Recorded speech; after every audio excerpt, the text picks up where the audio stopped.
pumpkin pancakes with whipped brown sugar butter. So to start with, we're gonna mix up the butter. I have 2 sticks or a ½ pound of softened, unsalted butter here, and that's just gonna go right in the food processor. You wanna be sure your butter is softened but not totally melted, or it won't whip properly. Awesome. To that, we're gonna add just a little bit of a coarse kosher salt. And then we're gonna add a packed 1/4 cup of brown sugar. Cool. And you just pop that in the food processor and whiz it up.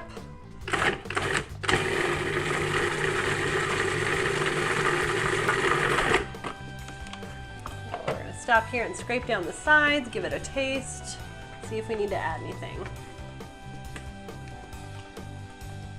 Yum. Just a touch more salt. And what the heck, a little bit more brown sugar. Say 2 more tablespoons, so about a half of this 1/4 cup.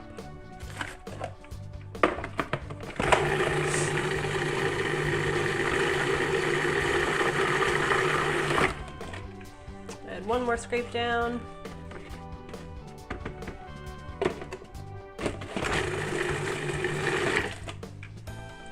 Excellent. We'll just scrape this into a bowl.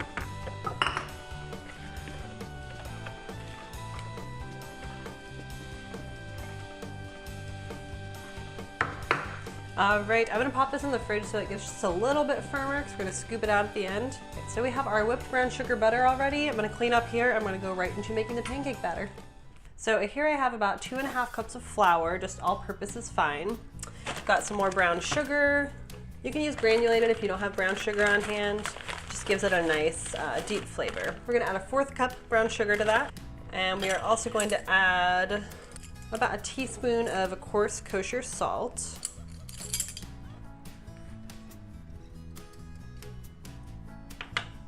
I'm gonna add 2 tablespoons of baking powder. Because we're not doing a buttermilk, which has acid in it, you don't have to do any baking soda. So baking powder will activate just fine. All right, let's do about a teaspoon of cinnamon.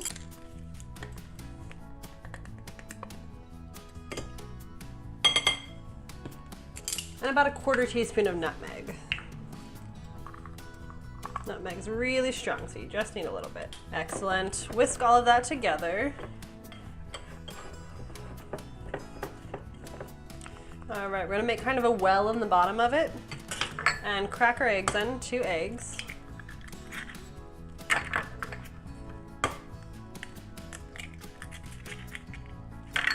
Just go ahead and beat those up just a little bit. So I'm gonna start breaking them down. So we have about 3/4 cup of pumpkin puree and about 1 3/4 cup of milk. So just gonna combine these 2 so that it's easier to mix in. Give it a little stir. And we're just gonna add that in. Start about halfway and then stir slowly.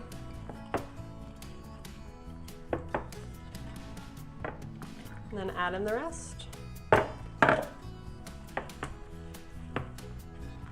I'm using a bit of a shallower bowl so y'all can see what I'm doing, but I definitely recommend going at least a step up on your bowl so you can whisk it a little bit better. All right, once your batter is all mixed together, I have 4 tablespoons of melted butter. Just gonna pour that in. You don't wanna mix that in right when you add the eggs because the butter is warm and you wanna avoid scrambling them. So once that's all mixed in, you can give it a taste, see if you need to add anything. If you are opposed to tasting raw pancake batter, you can cook yourself up just a little tiny pancake and see if you want anything else. Need more salt, more pumpkin. Yum, I think that's great. So we're gonna move over to the stove and cook the pancakes. All right, so we're gonna cook the pumpkin pancakes. So I have a skillet here over about medium heat. The first pancake I view kind of as a sacrifice pancake. You're kind of figuring out your heat, figuring out when to flip it, when not, all that good stuff.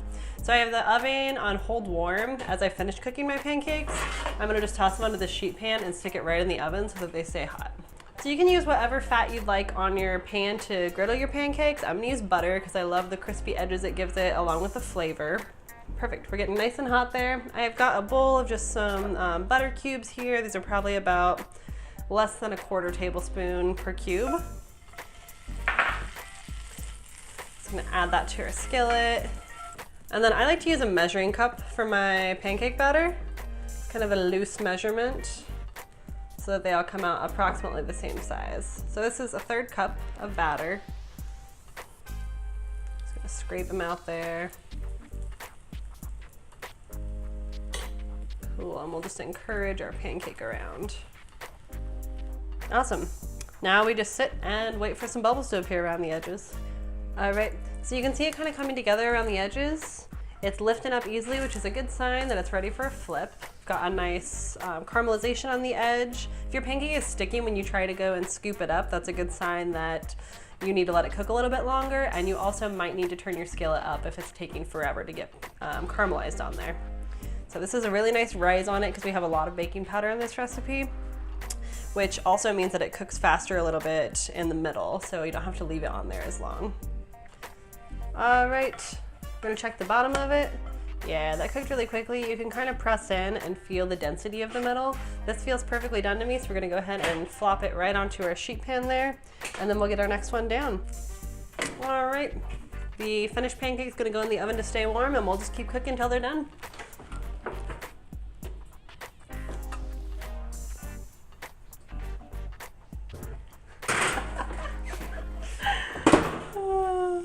All right, so we've got our finished pumpkin pancakes.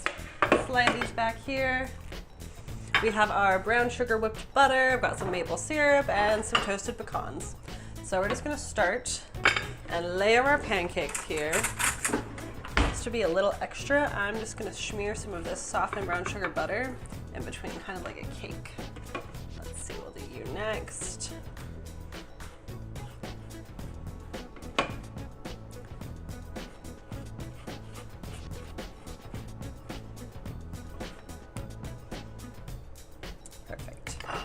All right, so next we're gonna do a little bit of maple syrup.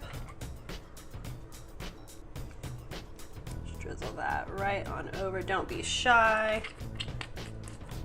Crumble some of these pecans over.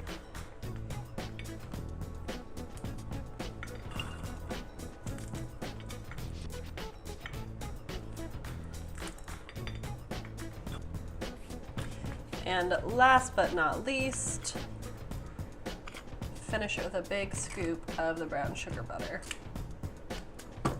Voila, we have pumpkin pancakes with brown sugar butter.